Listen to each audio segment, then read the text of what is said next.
হাই friends, আসসালামু আলাইকুম। আপোনালোক সকলোকে FR ব্লগছলৈ পুনৰবাৰ স্বাগতম জনাইছোঁ।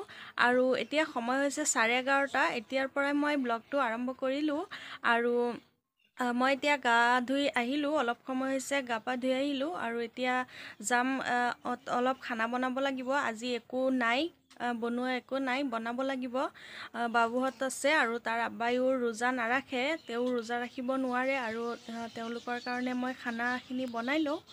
আৰু চাই থাকিব ভিডিঅ'টো, কি কৰোঁ নকৰোঁ অলপ অলপকৈ দেখাই থাকিম যিমানখিনি পাৰোঁ। তেনেহ'লে বলক ভিডিঅ'টো আৰম্ভ কৰোঁ।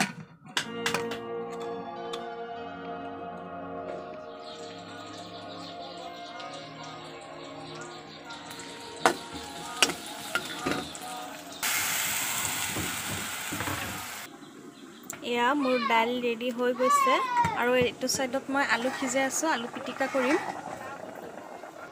আৰু এফালে মই অলপমান আদা বাকলি এৰাই মই ভালদৰে ধুই লৈছোঁ। এইখিনি মিহি মিহিকৈ কাটি মই এইখিনি পেষ্ট কৰি ল'ম, আদা পেষ্ট কৰিম। মই এইখিনি আদাখিনি এনেকুৱা মিহিকৈ কাটি লৈছোঁ। আৰু এতিয়া মই মিক্সিখনত দি ল'ম।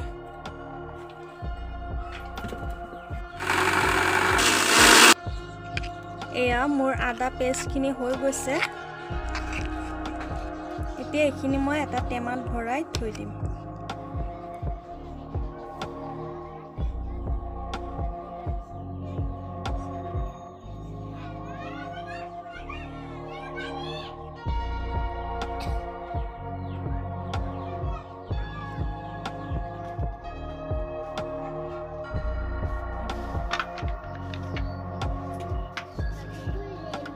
ফ্ৰেণ্ডছ, মই জোহৰৰ নামাজ পঢ়ি অলপ সময় কোৰাণ শ্বৰীফ পঢ়িলোঁ। আৰু এতিয়া সময় হৈছে ইফতাৰী বনোৱাৰ। মই এতিয়া যাম পাকঘৰত আৰু আপোনালোকৰ লগত আজি আলুৰ এটা ৰেচিপি শ্বেয়াৰ কৰিম। বলক তেনেহ'লে ৰেচিপিটো চাই ল'ব মই কেনেকুৱা ৰেচিপিত মই বনাব লৈছোঁ আলুৰ চপ। আৰু আলুৰ চপ বনোৱাৰ কাৰণে ইয়াতে মই 1 কাপ বেচন লৈ লৈছোঁ। বেচনখিনি মই এটা বাউলত লৈ লৈছোঁ। আৰু এইটো ছাইডত মই ইয়াতে লৈছোঁ বেচনত গোলা তৈৰি কৰাৰ কাৰণে ইয়াত লৈছোঁ আধা চামুচমান হালধি গুড়ি আৰু আধা চামুচতকৈ কম মই লৈছোঁ জলকীয়া গুড়ি আৰু আধা চামুচ লৈছোঁ ধনিয়া গুড়ি। ইয়াতে লৈছোঁ আধা চামুচতকৈ অলপমান বেছি আৰু 1 চামুচতকৈ অলপমান কম বেকিং পাউডাৰ আৰু সোৱাদ অনুসৰি নিমখ। এইখিনি মই গোটেইখিনি বেচনত মিহলাই দিম। আৰু ইয়াতে মই অলপমান আদা আৰু নহৰু বাটা দিছোঁ। আৰু এইখিনি মই এতিয়া অলপ অলপ পানী দি মই এইখিনি গুলি ল'ম। এইখিনি ভালদৰে গুলি ল'ম।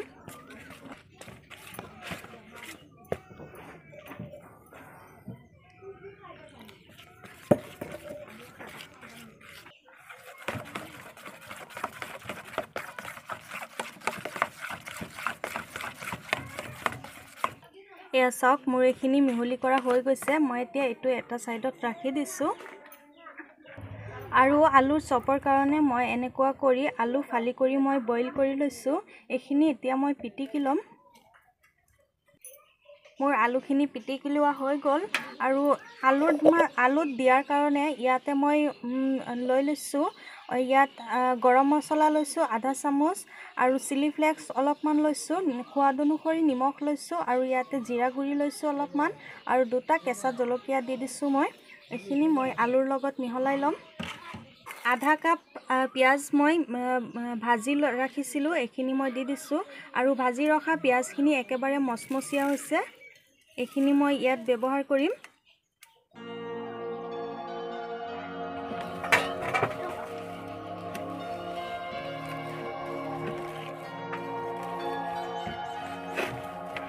মোৰ আলুৰ সকলোখিনি মিশ্ৰণ মিহলি কৰা হৈ গৈছে। এতিয়া মই এটা এটাকৈ শ্বেপ দি যাম। মই এনেকুৱা কৰি গোল কৰি দিছোঁ, অলপ চেপেটা কৰি দিছোঁ।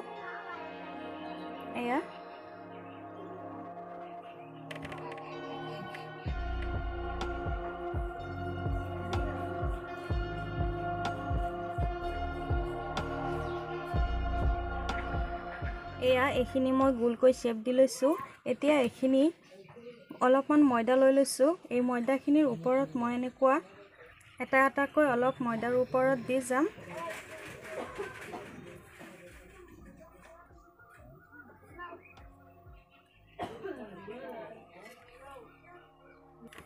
এয়া মই সকলোখিনি আলুৰ চপত মই ময়দাখিনি লগাই লৈছোঁ আৰু এতিয়া বেচনৰ বেটাৰখিনি আৰু অলপ সময় মাৰি থাকিম।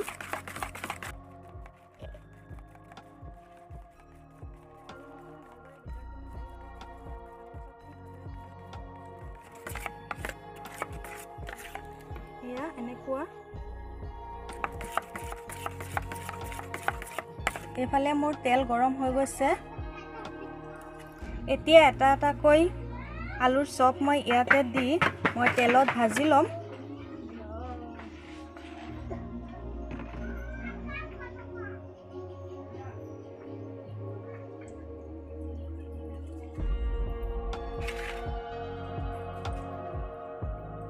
এয়া মই 4টা আলুৰ চপ ইয়াত দি দিছোঁ আৰু এই দুটা আগতে দিছিলোঁ, এইটো মই দুটা উল্টাই দিছোঁ আগতে। এতিয়া এই দুটা মই লৰাই চৰাই উল্টাই দিম।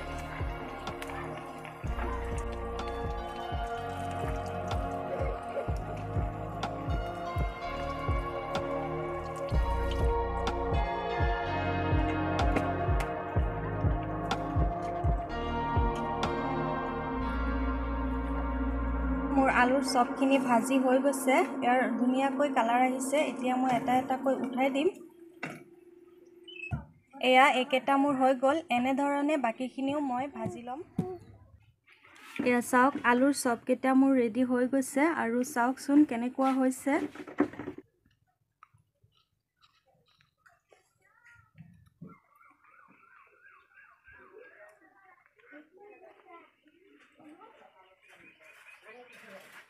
মই এতিয়া বনাব লৈছোঁ। এতিয়া সন্ধিয়াৰ পিছত মাগৰিবৰ আজানৰ পিছত চিকেন বনাব লৈছোঁ। চিকেন মই কেঁচা কোমোৰাৰ সৈতে বনাম আৰু ইয়াতে মই মছলা জলকীয়াৰ গুড়ি, হালধি গুড়ি, আদা, নহৰু আৰু গোটা গৰম মছলা দি পেষ্ট কৰি মই এইখিনিত মেৰিনেট কৰি ৰাখিছোঁ আৰু এইফালে মোৰ পিঁয়াজখিনি ৰঙা হৈ গৈছে। ইয়াতে মই মাংসখিনি দি দিছোঁ।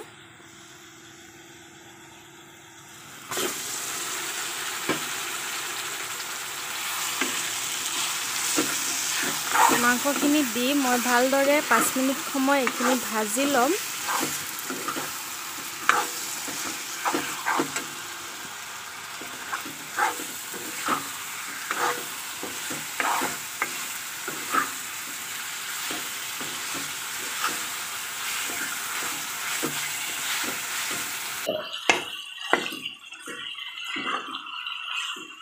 এতিয়া চাওক, মই এইখিনি ভালদৰে 5 মিনিট সময় ভাজি লৈছোঁ আৰু এতিয়া মই পানী দি দিম আৰু ইয়াত মই 1 গিলাচ পানী দিছোঁ। এইখিনি পানীৰে এতিয়া মই অলপ সময় জাল কৰিম।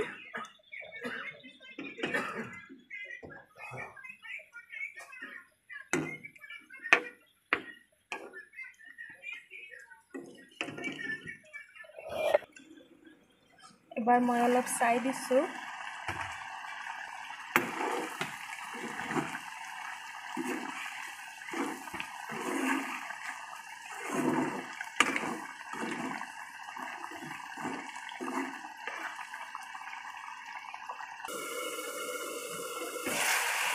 পানীখিনি শুকাই গৈছে। এতিয়া মই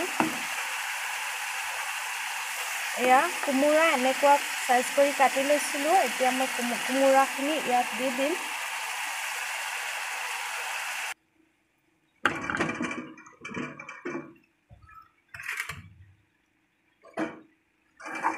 আৰু মই অলপমান লৰাই দিছোঁ।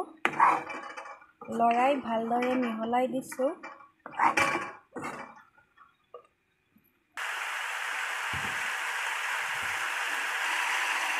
আৰু এতিয়া মই পৰিমাণ অনুসৰি পানী দি দিছোঁ।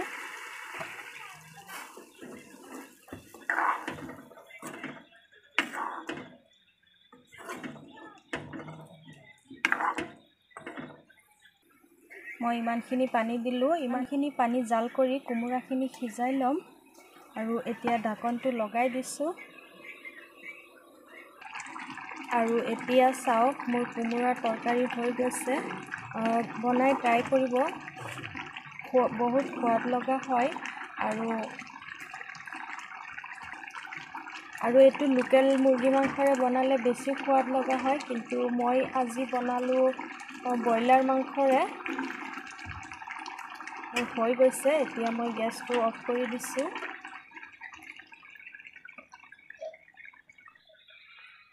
আৰু এতিয়া চাওক, মই অলপ ঠাণ্ডা হোৱাৰ পিছত আপোনালোকক দেখাই দিছোঁ।